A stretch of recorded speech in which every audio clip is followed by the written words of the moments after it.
Nós temos falado uma série, vai sair no Netflix, essas séries de estudos minha, que é Deus está na nuvem, né?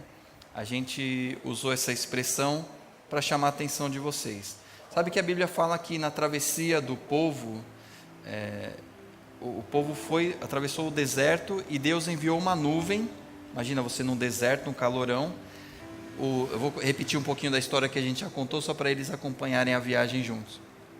Que Deus colocou uma nuvem e o povo foi atravessando embaixo dessa nuvem, no sol escaldante do deserto. Foi aí que eu brinquei que nasceu a expressão, vá pela sombra, né? Que é brincadeira, né? Vai pela sombra, que é mais tranquilo, mais fresquinho. E diz que à noite essa nuvem se transformava em coluna de fogo, e iluminava e aquecia o povo. Então, uma climatização de Deus ali para o povo no meio do deserto, perfeita, né? Deus abençoando. E por isso a gente usou essa expressão, Deus está na nuvem, né? A Bíblia diz que teve um período da história que o povo estava no deserto e essa nuvem se colocou atrás do povo, fechando a visibilidade dos soldados que vinham atrás, e eles não puderam alcançar. Então a nuvem do Senhor nos protege de todas as intempéries do tempo, da vida e dos nossos inimigos também. Mas muito mais que isso, a gente estava falando que Deus está na nuvem. Eu já falei isso das outras mensagens do início da série, que antigamente, quando eu era criança, existiam os LPs, long plays. Você tem quantos anos? 41, estou com 40. E aqui também?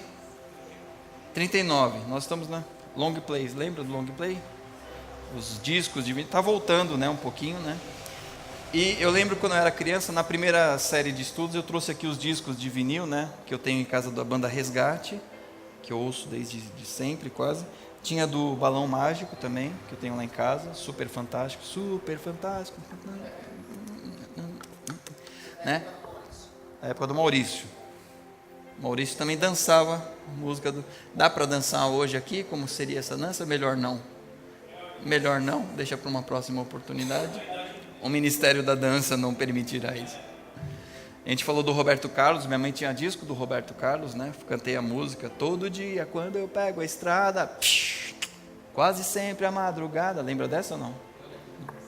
O meu amor aumenta mais, né? Música linda, muito bacana. Tinha disco de música de Natal, que minha mãe colocava na época de Natal, quando a gente montava a árvore de Natal, umas musiquinhas de som de harpa, música de Natal. Eu lembro desse disco. Mas tinha discos cristãos também, que eu nasci em lar cristão. Não sei se vocês nasceram em lar cristão, mas na minha época tinha disco do Feliciano Amaral. Dá para colocar a imagem aí, Davi? Tem aí Feliciano Amaral, O Eterno Fanal. Eu tinha esse disco em casa, olha que capa espetacular. 1973, ano do jubileu de prata de Feliciano Amaral. Então ele já fazia muito tempo que ele cantava. Eu nasci em 78, então minha mãe tinha esse disco aí, dessa imagem linda, e tinha umas músicas muito legais, né? Coloca lá do Luiz de Carvalho, era outro disco que eu tinha também, minha mãe tinha, a gente ouvia, né? Não, essa é uma outra, essa volta aí depois, essa aí, Luiz de Carvalho, Obra Santa, acho que está aí, é um amarelinho aí, uma capa de disco amarela. Olha o Luiz de Carvalho, Obra Santa, né? A música era assim: ninguém detém, é obra santa, ninguém detém, é obra santa. E o resto da música eu não lembro, mas é mais ou menos por aí: ninguém detém, é obra santa. Era assim a música desse cara. Aquela imagem dos dois velhinhos, pode colocar dos quatro, né? O casal, coloca ali pra gente. São eles nos dias de hoje. Aliás, o Feliciano Amaral, que está com aquela capa do disco assim, já faleceu. Luiz de Carvalho também já faleceu? Minuto de silêncio. Pai do amigo seu, do Elias, também faleceu, não sabia dele. Não, faleceu o Luiz de Carvalho e o Feliciano Amaral. Acredito que são as esposas, não conhecia a história toda, mas lembro, já morreram os dois. Mas eram discos que eu ouvia. Tá bom, obrigado. O ponto eletrônico aqui vai me... vocês têm esse disco na casa de vocês? Balão Mágico? Não? Não tem? Resgate? Não? Ninguém tem esse disco? Não temos porque hoje em dia não precisa ter. Eu lembro que era poucas pessoas que tinham 3 em 1, né?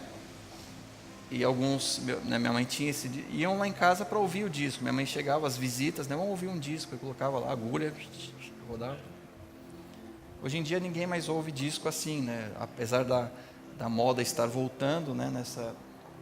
Hoje em dia está tudo on streaming, né? Na nuvem, no Spotify, no Deezer, você acha todas as músicas da sua infância e as atuais, você consegue achar tudo isso disponível. Esse e outros discos estão disponíveis para quem quiser. E por isso, essa expressão está na nuvem, eu já falei isso aqui, o meu e-mail eu posso acessar do tablet, do computador, do celular, meu e-mail eu posso acessar onde eu estiver, porque as mensagens estão na nuvem. Nesse sentido, Deus está na nuvem, porque você pode acessar de onde você estiver. Você pode acessar daqui da igreja, essa conexão com Deus, mas você pode acessar do seu trabalho, na Rua Madre de Deus, onde você estiver, você pode acessar esse Deus. Por isso, Deus está na nuvem. E nessa sequência de Deus estar na nuvem, nós vamos fazer uma mensagem hoje com esse tema. Eu também sou um pregador. Não um pregador de roupa, um pregador do Evangelho. Eu coloquei a imagem ali só com o português tem esses trocadilhos assim, né? Um pregador de roupas ou um prendedor de roupas. Mas eu também sou um pregador. Você é um pregador. Você é uma pregadora. Onde você estiver, Deus pode te usar aqui, em outros lugares. Você também. O teu primo também, né? Deus pode te usar onde você estiver. Então você também é um pregador da palavra de Deus. Essa palavra está disponível e isso faz de nós, todos nós, um pregador. Abra sua Bíblia em Marcos 16:15. Veja lá o que está escrito.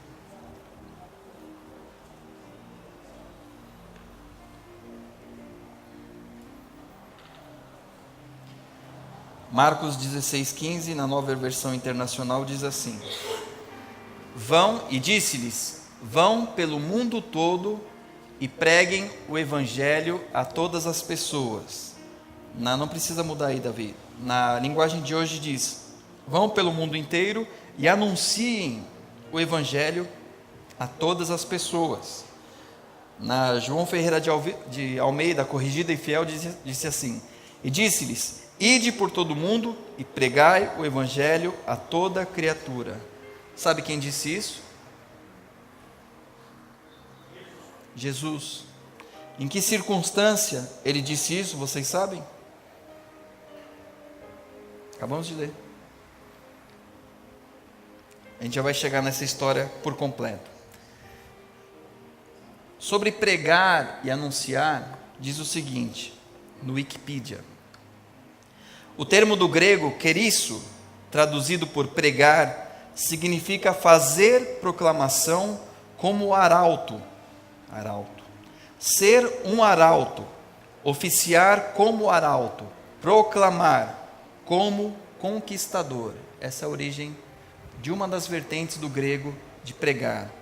A outra, o substantivo parecido é kerix, do grego, e significa arauto, mensageiro público, enviado, pregoeiro, que fazia proclamação e mantinha a ordem nas assembleias. E o outro substantivo parecido com esse termo é o kerigma, que significa aquilo que é bradado por um arauto, proclamação, anúncio de vitória nos jogos, o mandado ou intimação. Aí esse termo arauto, o que é ser um arauto? Era um oficial das monarquias medievais encarregado de proclamações solenes, do anúncio de guerra ou paz, ou de informar os principais sucessos nas batalhas. Então o arauto, esse cara que pregava, fazia essa proclamação, ele anunciava, vamos ter uma guerra, a guerra vai iniciar, era como um juiz quase de um jogo. vai começar a guerra agora, ou a guerra acabou, houve paz, ou ganhamos a batalha contra o inimigo, povo, né? Ele fazia essa anunciação, pregava isso, anunciava isso. Outro significado é aquele que por meio de pregação tornava pública uma notícia. Era um jornalista, quase. Ele anunciava as boas novas, né? As boas notícias. Evangelho significa boas novas, boas notícias. Então ele era um jornalista praticamente da... Aí o tema de hoje é: eu também serei um pregador, eu também sou um pregador. Então eu vou ter que fazer seminário, é isso que você está dizendo? Eu tenho que ir para uma escola bíblica, teológica, me formar, tenho que ser bacharel em teologia, eu tenho que estudar tudo isso? Sim e não. É muito bom se você puder se preparar, se você tiver o pastor Paulo dá aula em seminário, se você quiser procurá-lo para isso, pode ir atrás dessa informação. É muito bom quando nós preparamos mensagem, né, o pessoal que prega, quando a gente prepara uma mensagem, o Maurício também, a gente absorve tanto conteúdo que não dá tempo de passar tudo isso. Para cada mensagem que eu vou preparar, eu leio o artigo tal, tem um manual bíblico de estudo, que eu pesquiso coisas lá. Se eu for passar tudo que eu absorvo de conhecimento, a gente teria umas 4 ou 5 horas de culto, porque é muita coisa que a gente lê, mas não dá tempo de passar tudo isso. É muito bom você se preparar, você ouvir, você estudar, você absorve alguns conhecimentos importantes, mas você pode ser um pregador do Evangelho aonde você estiver. O texto diz: ide por todo o mundo e pregai o Evangelho. Você pode pregar o Evangelho nas nações e viajar e ser um missionário, mas você pode pregar dentro do seu mundo, dentro do Brasil. Você conhece o meu tio João? Conhece? Alguém conhece meu tio João? Não? Conhece o arroz, tio João? Eu tenho um tio chamado tio João, e ele é meu tio João, né? Você conhece o Luciano, para quem eu trabalho? Também não? Você trabalha com quem? O teu patrão, quem que é? Você mesmo? Sim. Você é o teu patrão, então tá bom. O teu patrão, quem que é? Também? Oi? A hierarquia é muito grande, nunca viu nenhum patrão, nem ele conhece o patrão que ele trabalha, né? Cadê? O Maurício trabalhou ali com a Vilma. Quem que era seu superior? Fernando. Eu não conheço o Fernando, mas ele conheceu o Fernando. Você não conhece o Luciano, mas eu conheço o Luciano. Então, dentro do meu mundo, do meu círculo de pessoas, esse mundo meu, eu posso ser um pregador. Ide por todo o mundo, o seu mundo, e pregue o Evangelho. Você pode ser um pregador de púlpito, mas o seu púlpito pode ser um fogão, pode ser um volante, pode ser um computador, pode ser um telefone. O seu mundo ele é muito mais amplo do que um pedaço de madeira. Você pode pregar onde o pastor Paulo não pode ir, e você pode pregar nesse local. Vamos aqui avançar. O contexto desse versículo que nós lemos está em Marcos 15, nós vamos ler o capítulo todo.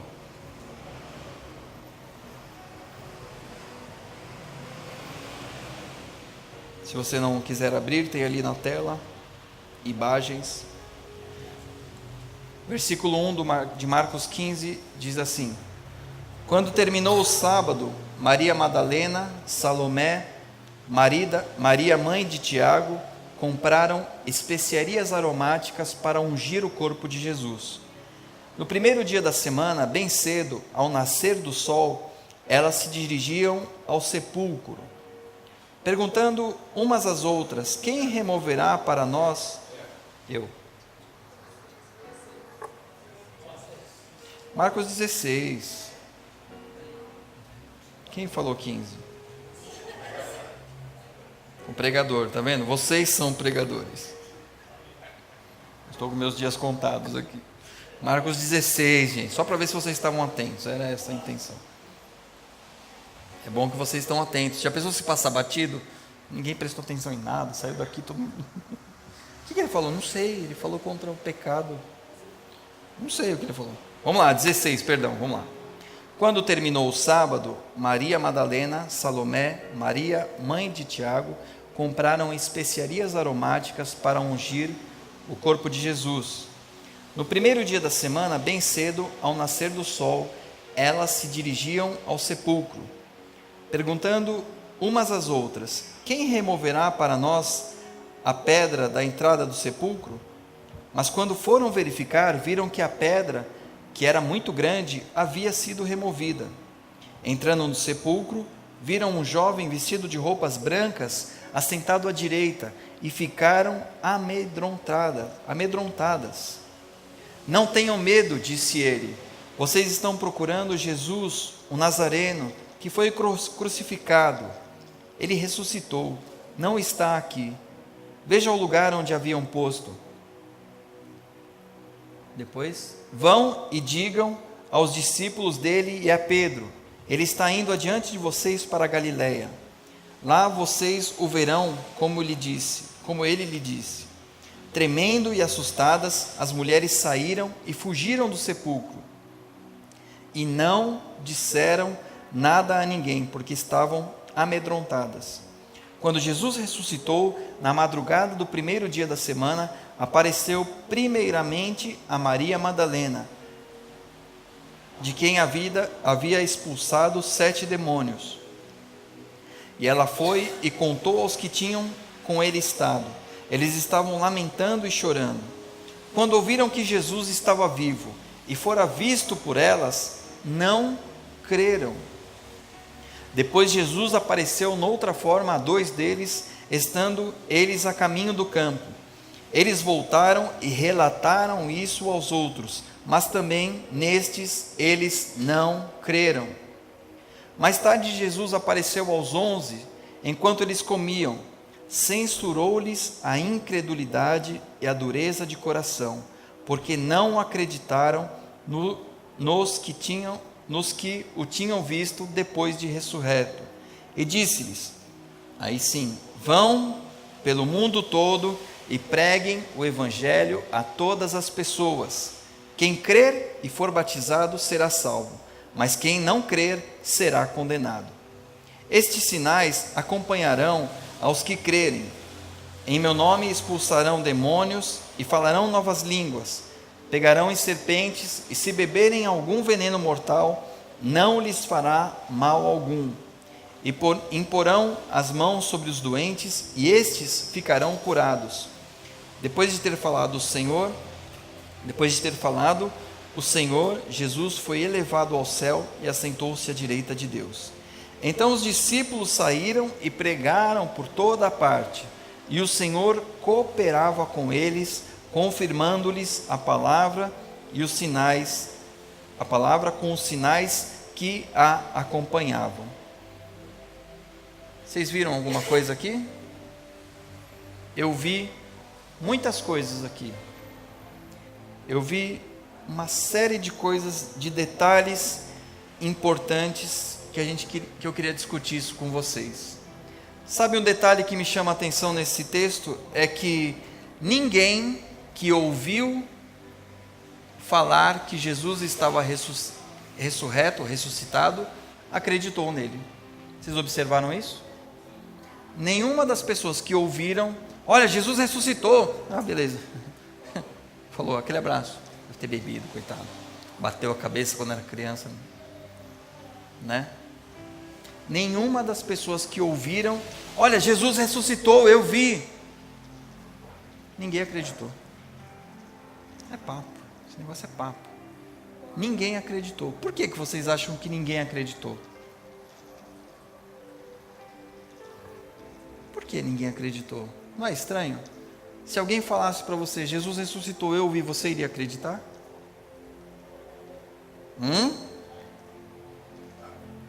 Complicado, né? Olha, eu vi Jesus ensanguentado, eu vi Jesus morrendo, dando o último suspiro, e agora você disse para mim que ele ressuscitou. Deve ter, cheirou alguma coisa você fez que você não está bem. Olha só, pode até haver um erro de interpretação minha, mas veja comigo, siga meu raciocínio aqui. No versículo 1, sobe lá para a gente, 16:1. Quando terminou o sábado, Maria Madalena, Salomé e Maria, mãe de Tiago, compraram especiarias aromáticas para ungir o corpo de Jesus. O 2. No primeiro dia da semana, bem cedo, ao nascer do sol, elas se dirigiram ao sepulcro. Veja o versículo 9 ali para a gente, por favor.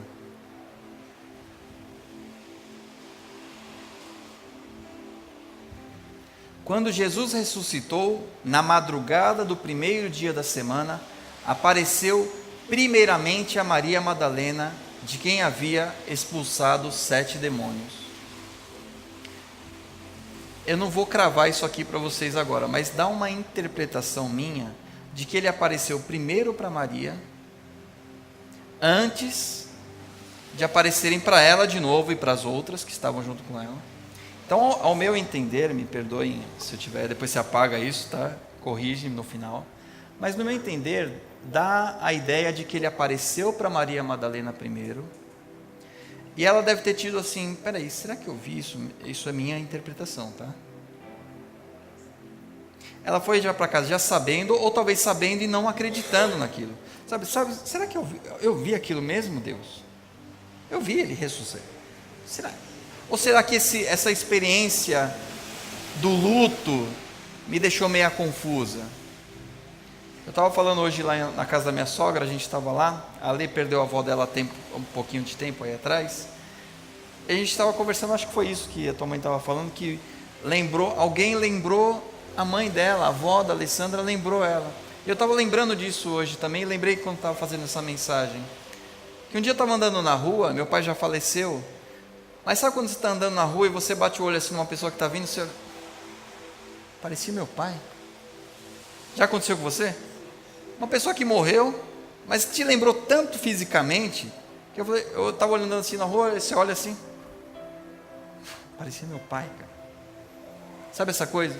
Talvez tenha acontecido esse surto com ela, estou usando aqui as minhas imaginações, né? Ela deve ter olhado assim e falou, será que eu vi mesmo aquilo? Mas a Bíblia fala que ele apareceu para ela, e depois no 10, diz lá, ela foi e contou os que tinham estado, eles estavam lamentando e chorando. No seguinte, quando ouviram que Jesus estava vivo e fora visto por ela, não creram. Então ela viu, ela contou, mas ninguém acreditou. E depois fala que, no início, fala que ao nascer do sol, aí para mim dá uma ideia que era mais tarde do que esse primeira hora aqui, da madrugada. No versículo 1 fala que ao nascer do sol ele apareceu para elas também. Ou elas foram até o sepulcro, foram até o sepulcro e o anjo falou para ela, ele não está mais aqui, ele ressuscitou.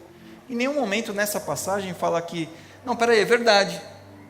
Maria podia ter falado, é verdade, eu vi ele ontem à noite, mais tarde aqui, mais cedo eu vi ele andando por aqui, falou comigo. Enfim, são minhas imaginações, mas são estranhas. Será que faltou verdade na palavra dessas pessoas que anunciaram de Maria Madalena? Será que faltou um pouquinho mais de certeza, de convicção? O que faltou para Maria Madalena que ela não conseguiu convencer na pregação dela, de convencer as pessoas? Sabe o que faltou, no meu ponto de vista? Faltou a presença de Jesus. Faltou alguma coisa que eu consigo acreditar, porque ele estava lá, do lado dela. Credibilidade, faltou verdade na palavra, faltou a presença de Jesus nas palavras dela. Faltou Jesus. Pode ter sido a emoção, pode ter sido a confusão, pode ter sido o momento, não sei. Mas talvez se Jesus estivesse ali presente, a coisa teria sido diferente. Quando o anjo falou, Eu falei, ele não está mais aqui, ele ressuscitou. Se Jesus estivesse lá, a coisa teria sido diferente, elas teriam visto Jesus. Ou as pessoas que Maria Madalena contou, quando ela falou, eles não creram, porque faltou a presença de Jesus lá. Aí tanto é que lá na frente,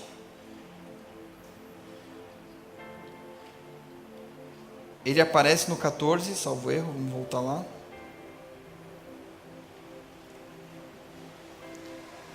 Mais tarde, Jesus apareceu aos 11, enquanto eles comiam. Aí ele apareceu, não mandou ninguém dar o recado, ele mesmo foi lá. E ele censurou-lhes, ele chamou a atenção do povo, olha, vocês sabiam que eu ia morrer, que eu ia ressuscitar? Quando as pessoas falaram que eu ressuscitei, eu morri, mas eu ressuscitei, vocês não acreditaram. Mas talvez porque tenha faltado Jesus. E aqui eu queria chamar a atenção da nossa pregação. Você é um pregador, eu sou um pregador do Evangelho, no púlpito, no volante, no computador, no celular, no fogão, em casa, no trabalho, na rua. Eu sou um pregador. Mas talvez aquilo que nós estamos falando não está tendo resultado porque está faltando a presença de Jesus. E eu acho que isso a gente tinha que mudar. Para quando a gente falar, a presença de Jesus ser tão marcante que as pessoas vão entender.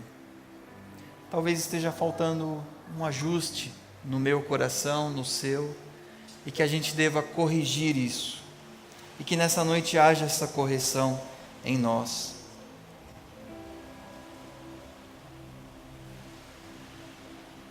Depois ele fala de sinais. Talvez faltou um sinal. Hein, Davi? Faltou sinais aí, será? Versículo 17. Estes sinais acompanharão aos que crerem. Então está no combo, né? Do que eu falar, tem que ter os sinais. Está no pacote, está no menu, está no combo da coisa.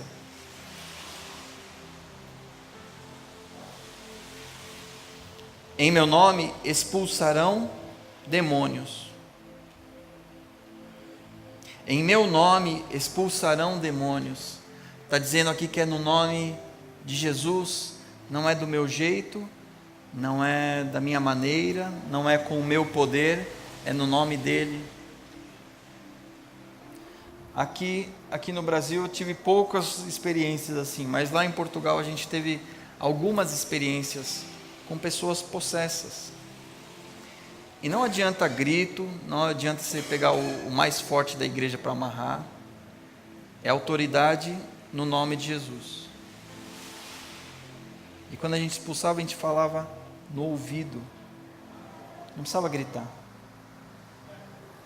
Em nome de Jesus, pega as suas tralhas e dá linha, vaza. No nome de Jesus. Não é no meu nome, não é no meu poder, não tenho para isso. É briga de peixe grande, é nome dele para ele.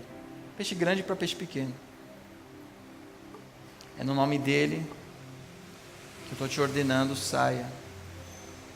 No nome dele expulsarão demônios.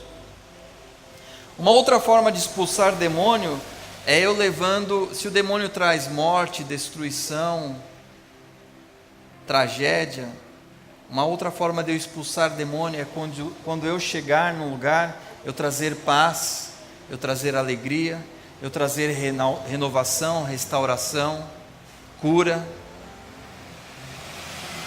É uma forma de expulsar o demônio. Uma vez com o Ademar de Campos, lá em Portugal, a gente estava ministrando numa igreja, estava tocando com ele, e ele falou isso que eu gravei na minha cabeça e nunca mais esqueci. Que existem 3 coisas que acontecem na hora do louvor. Que o louvor ele traz a presença de Deus, o louvor afasta a presença do inimigo, e quando essas 2 coisas acontecem, a terceira é uma consequência, que pessoas são restauradas, são renovadas, são curadas. Então 3 coisas acontecem no louvor. Ninguém precisou falar, sai demônio, vamos todo mundo dizer, igual Universal, né? sai! Não precisa. Não precisa de tudo isso. Quando tem a presença de Deus, o inimigo não resiste. E ele dá linha. Quando eu levo o amor, onde há abundância de harmonia, de restauração, de paz, onde há abundância disso, não tem espaço para demônio. Aí ele sai mesmo. E eu creio nisso.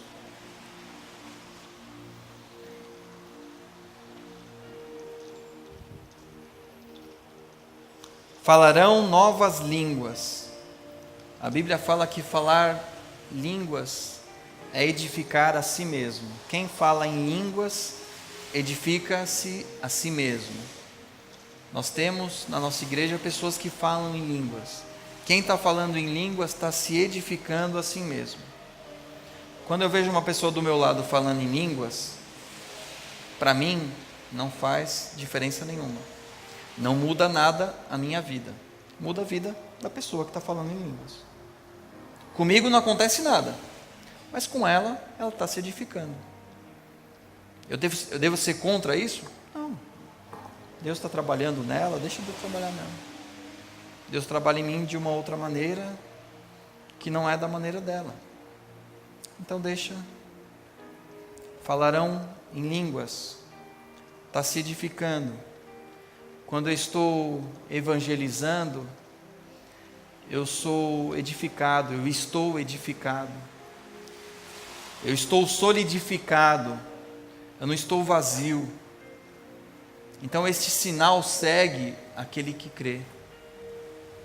Vão e preguem de uma forma que vocês estejam edificados, solidificados, construídos, para que vocês possam inspirar outras pessoas nisso. Pegarão em serpentes, e se beberem algum veneno mortal, não lhes fará mal algum. A oração de Jesus é: Pai, eu não peço que os tire do mundo, mas que o livre do mal. Jesus orou assim. Então às vezes a gente quer se fechar aqui dentro dessa bolha, igreja, mas Jesus falou: não, vocês têm que ir lá para fora mesmo. A missão de vocês é lá fora, é falar com quem está perdido.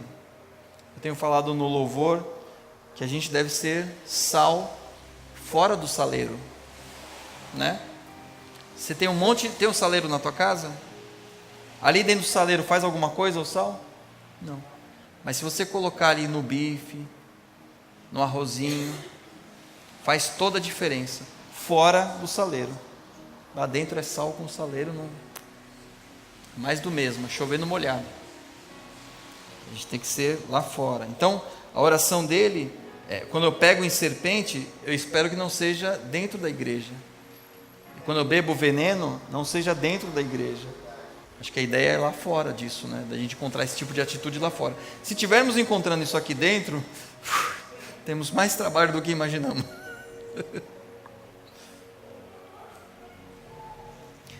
Não tire do mundo, mas livre do mal. Eu posso até escutar o conselho do ímpio.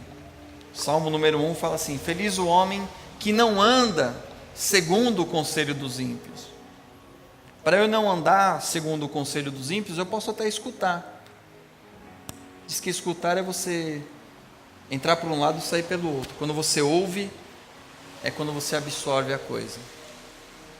Então eu posso até escutar o que o mundo está falando, mas eu não ando segundo esse conselho.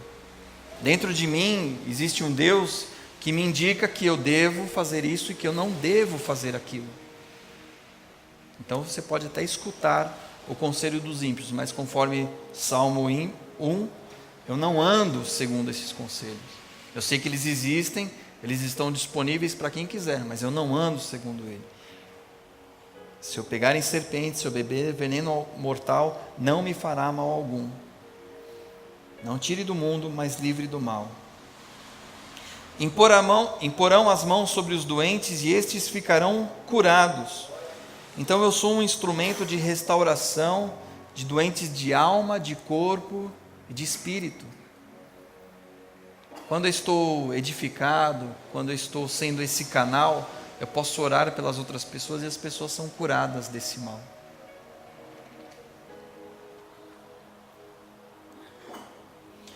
no versículo 20.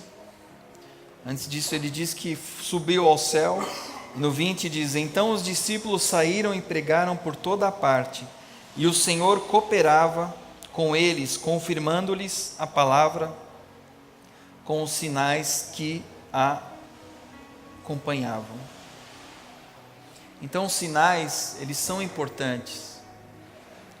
Todavia 1 Coríntios 13 diz que se eu não tiver amor, nada disso tem valor. Eu posso falar em línguas, posso doar todos os meus bens, mas se eu não tiver amor, nada seria. Então você é um pregador, desde que você esteja revestido de amor, e que Deus use a tua maneira de falar com o Luciano, de falar com o tio João, com falar com o Fernando, ou com quem virá depois. Com as pessoas que eu não conheço, você anuncia.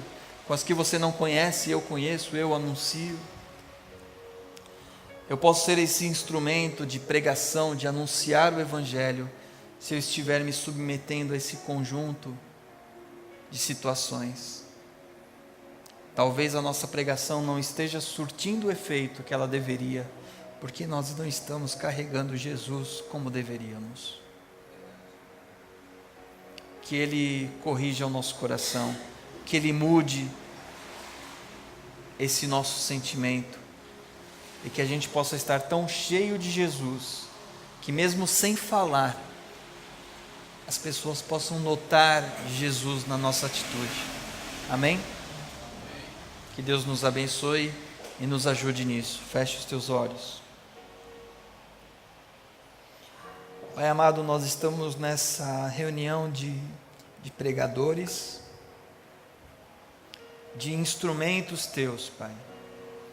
Mas como um instrumento, como o violão precisa ser afinado, a bateria precisa ser afinada, os microfones precisam ser equalizados para terem o resultado que se espera, a nossa vida também precisa de alguns ajustes. E nós precisamos desses ajustes, dessas afinações minuciosas, bem delicadas, mas nós precisamos, para que o efeito do nosso chamado seja completo.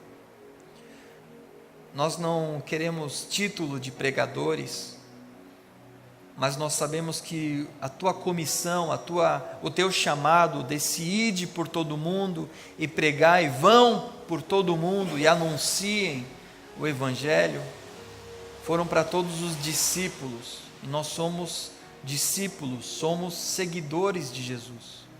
Então, consequentemente, essa oração é para nós também, essa frase é para nós também. Pai amado, nós queremos ir por todo mundo, para o meu mundo, e anunciar esse Evangelho.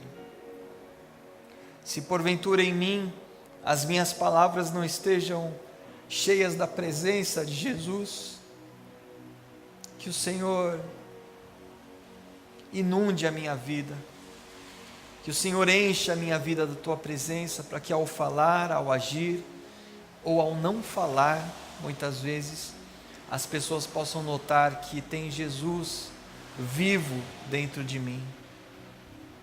Como Paulo disse, já não sou eu quem vivo, mas Cristo vive em mim. Que o Senhor possa encontrar em mim só a Ti. E que tudo que é meu, tudo que é minha arrogância, prepotência, vaidade, mesquinharia, ruindade, que caia por terra no nome de Jesus.